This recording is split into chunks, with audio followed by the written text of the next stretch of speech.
my name is Wook, and I'm a music therapist. I work in a community hospital in Colchester for adults with learning disabilities.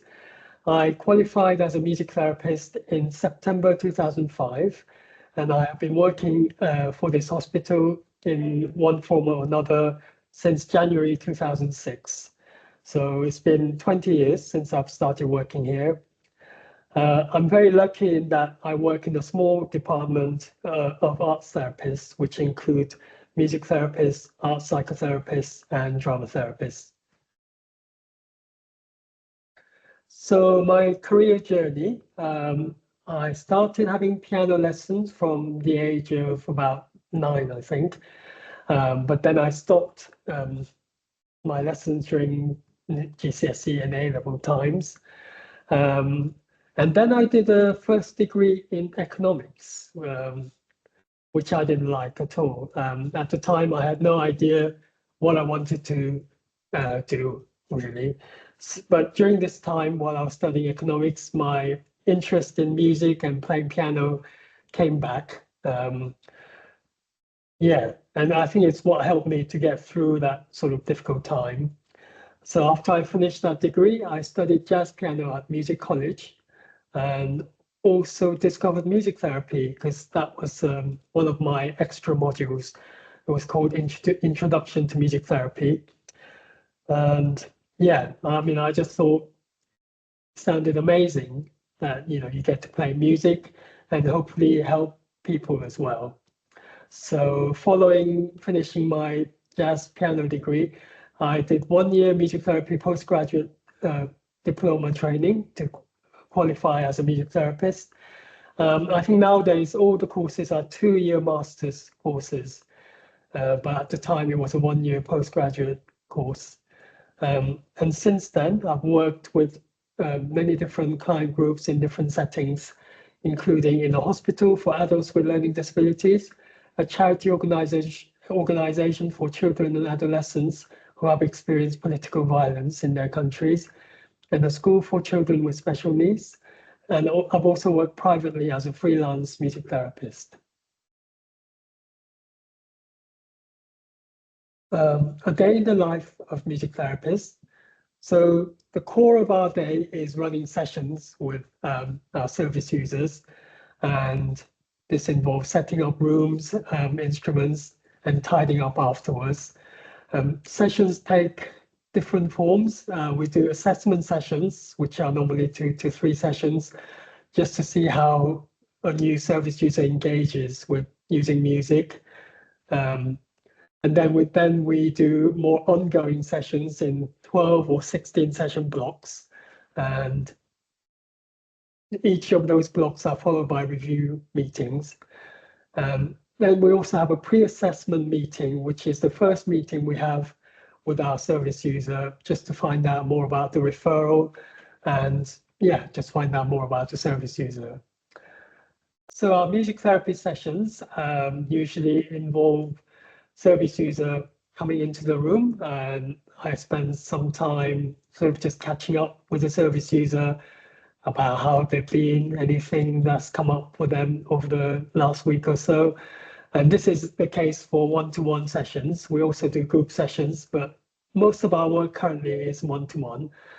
And if there's any theme that emerges to do with feelings or an experience, we would play music to do with that theme. And that would involve really improvised music. So we make up music on the spot together, and I would invite the service user to choose the instrument they would like to play, and then we would play the music, and we would spend some time reflecting on the experience of playing the music, and then any feelings or thoughts that emerged as the result.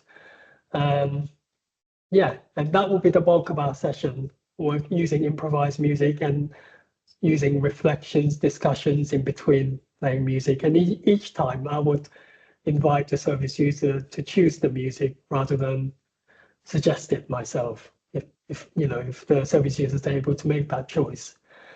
And then towards the end, we would sort of wind down.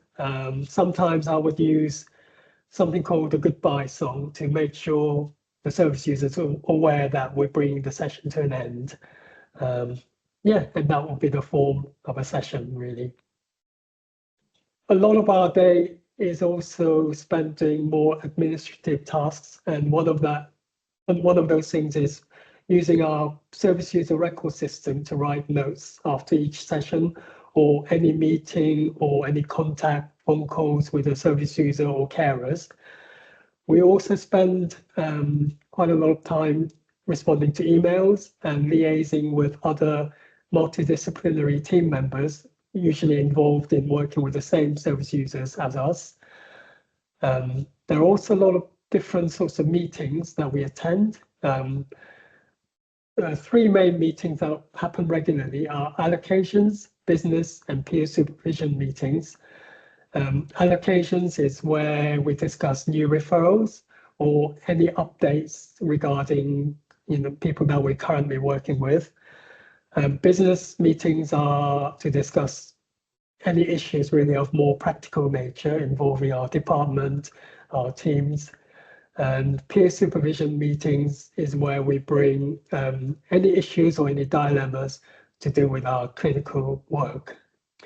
We're also sometimes called in to join bigger meetings with other professionals involved in working with same service users. We also spend time running our own projects and also doing what's called continuous professional development, or CPD trainings, further trainings really. For me, over the last couple of years, one of my projects was to find ways to tackle our long waiting list, or the long length of time that people spend on our waiting list. So that was one of my projects over the last 2 years. In terms of continuous professional development training, I did a training in Cambridge in September to do with using our voices to engage with our service users. So yeah, finding ways to use our voices more actively to engage with our service users. In terms of rewards and challenges, I mean, the main reward is that I get to use my chosen creative medium of music to play and interact with people. Another reward is when I see a noticeable change in how someone presents himself or herself in the sessions. But the biggest, I think, reward is, those moments of creative magic when you see someone really take charge of their own music and start to use it to connect with their feelings and how they might be feeling. In terms of challenges, one challenge is a long list of administrative tasks that we have to do. There's a lot of forms that we have to sign, a lot of care plans, risk assessments that we have to do. So they seem to be growing longer and longer. So that's one big challenge. Another big challenge is, increasing waiting lists of people waiting to be seen, because we tend to work for quite a lengthy time with each person, which means that the waiting list, does get longer. We don't have that sort of fast throughput of people coming in and out, really.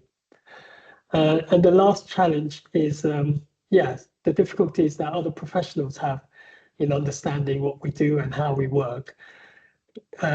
We regularly do workshops and sort of seminars to talk about how we work, but there's still people who think of us, as doing activities, but what we do is much more than that.